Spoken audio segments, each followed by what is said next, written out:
118, 27 degrees, feels like 20 out there. I hope you're having a great day so far.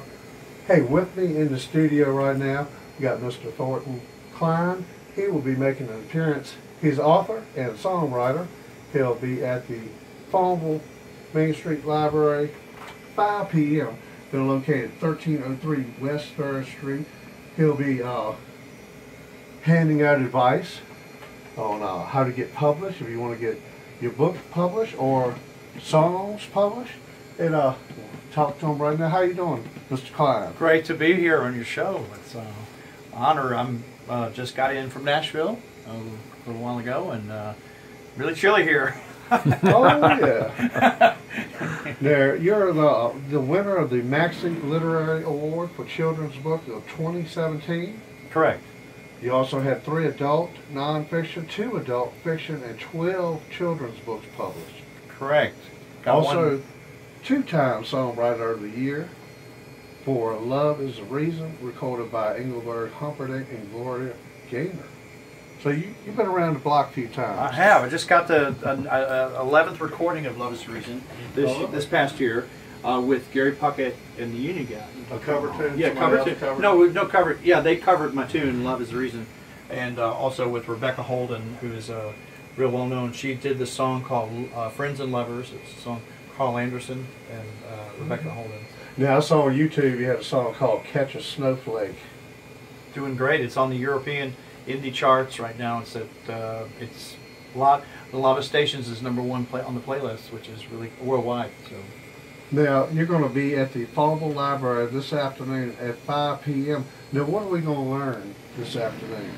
Well, it's a free event, and I'd love to meet. In fact, I might even meet some people tonight that might want to write too together. You know, co-write, author, because I do that quite a bit with new people. I always love to work with fresh new faces and people that are talented, great talented.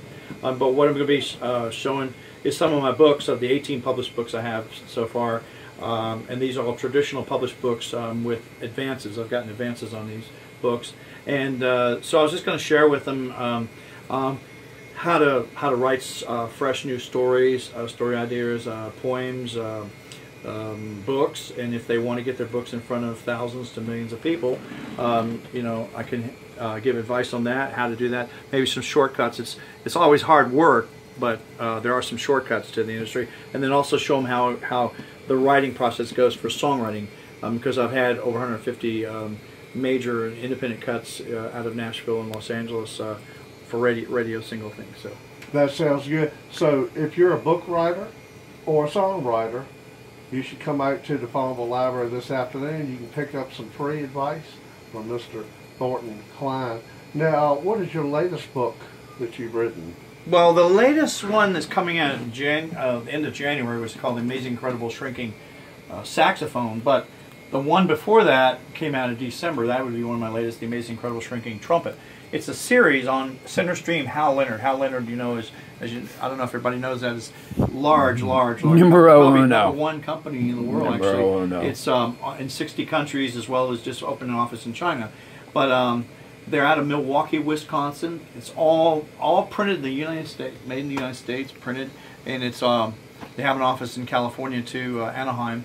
But that one, and then there's a book I wrote with Mary Elizabeth Jackson, which is the second book in the series of her series on Black Rose writing. It's called Poolicious Look at Me. It's for toddlers.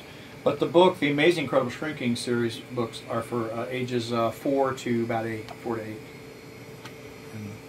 That sounds good. Now, that is the Amazing Incredible Shrinking Trumpet. You also have one on drums. Yes, violin. Violin is the saxophone. very first one that came out. And there's guitar, and then there's piano.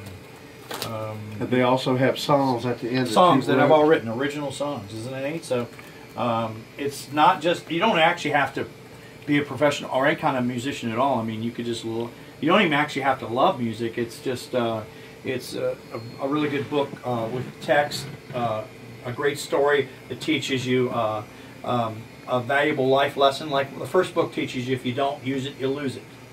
For kids, absolutely. Kids and adults, which is really cool. Absolutely. So each one has a valuable lesson, and it has beautiful illustrations, kind of quirky illustrations, and has songs in the back. All original songs are written.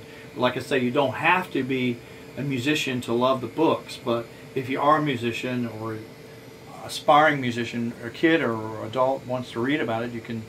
It's definitely motivational book. They're motivational books. That would have been something good for me to have back in the 70s when I was growing up, and could have had some inspiration from these books. I'm just saying my age. Yes, I am.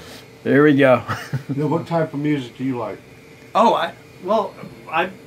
I love them all. I don't want to be We are sound like country a country, station, so definitely. I know, music but station. country, of course. Yeah, Nashville. That's where I've been writing there since 1982. I'm going to tell my age too here, but when I moved to Nashville in '82, I've been writing country. I had country hit as a country. I had a song called "The Bottom of the Fifth," which was out on CMT and on country videos, so yeah, that's my first love. But I also